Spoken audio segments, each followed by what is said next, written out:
শুটকি লাভাররা কোথায় আসেন সবাই, আজকে আমাদের বাসায় আপনাদের দাওয়াত রইল যারা শুটকি পছন্দ করেন। আমার কোনো খাবার পছন্দ নয় এমনটা নয়, আসলে আমি সব খাবারই পছন্দ করি, তবে শুটকিটা একটু বেশি পছন্দ করি। তো আজকে আমি শুটকিটা রান্না করবো আলু কুচি দিয়ে। তো এখানে আমি 2টা আলু কুচিয়ে নিয়েছি, এগুলো দিয়ে আজকে আমি শুটকি রান্না করব। চুলাতে আমি গরম পানি বসিয়ে দিয়েছি, এই গরম পানি দিয়ে আমি শুটকিটাকে ভালো করে ধুয়ে নেব। আর এই শুটকিগুলো অনলাইনে এনেছে আমার শাশুড়ি কক্সবাজার থেকে। 3 কেজির মতো এনেছিল, এখন অর্ধেক শেষ হয়ে গেছে আর অর্ধেক আছে। তো ভাবলাম যে আপনাদের সাথে একটু শেয়ার করে আজকে আমাদের শুটকি রান্নাটা। তো এখানে একটু বেশি পরিমাণে তেল দিয়ে নেব। আমি শুটকিটাকে ভালো করে গরম পানি দিয়ে ধুয়ে নিয়েছি কয়েকবার। তেলের পরিমাণটা মোটামুটি হলে ভালো হয়, কারণ অল্প তেলে আমার মতো শুটকি ভাজাটা ভালো হয় না। তো এখানে আমি আমার পরিমাণ মতো তেল দিয়ে নিয়েছি, এখন শুটকিটাকে আমি ভেজে নেব। শুটকিটা যখন ভাজা হয়ে যাবে তখন আলাদা একটা গ্রান বের হবে, সেই গ্রানটা খুবই ভালো লাগবে। অন্তত যারা শুটকি লাভার আছেন তাদের কাছে ভালো লাগবে, যারা শুটকি পছন্দ করে না তাদের কাছে ভালো লাগবে না।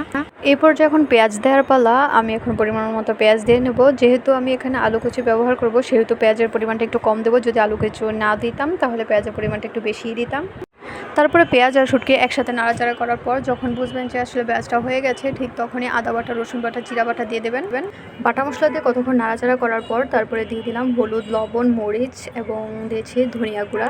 তারপর সব মশলাগুলো একসাথে করে কষিয়ে নিয়েছি যাতে করে গন্ধটা না থাকে। এইভাবে শুটকি রান্না করলে আমাদের বাসায় সবাই অনেক পছন্দ করে এই শুটকি রান্নাটা।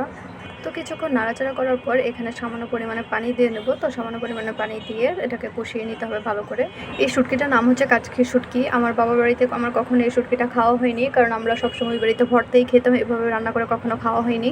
তো এই বাড়িতে যখন আমার বিয়ে হওয়ার পর আমার শাশুড়ি একবার রান্না করেছিল এই কাচকি শুটকিটা, খেয়ে আমার এত পরিমাণে ভালো লেগেছিল, তারপর থেকে আমি পুরো এটা ফ্যান হয়ে গেছি। তো এই পর্যায়ে আমি এখন আলু কুচিটা দিয়ে নিয়েছি। আলু কুচি দিয়ে কতক্ষণে আমি নাড়াচাড়া করে কষিয়ে নেব। তারপরে দিয়ে দেবো সামান্য পরিমাণে পানি। পানিটার পরিমাণ একটু কম দিলেও চলবে, এখানে বেশি পানি দেওয়ার কোনো প্রয়োজন নেই, কারণ এই কষানোর মধ্যে আলুটা অনেকটা সিদ্ধ হয়ে যাবে আর মাছটাও সিদ্ধ হয়ে যাবে, যেহেতু এটা কাচকি শুটকি। এই শুটকিটা রান্না হতে বেশি একটা টাইম লাগে না। যাই হোক, এখন রান্নাবান্নার ঝামেলা মোটামুটি শেষ পর্যায়ে। এখন একটু রিল্যাক্সে বেলের শরবত খেয়ে নেবো এই গরমের মধ্যে। বেলের শরবত ছাড়া তো চলেই না, ঠান্ডা ঠান্ডা বেলের শরবত অসাধারণ লাগে।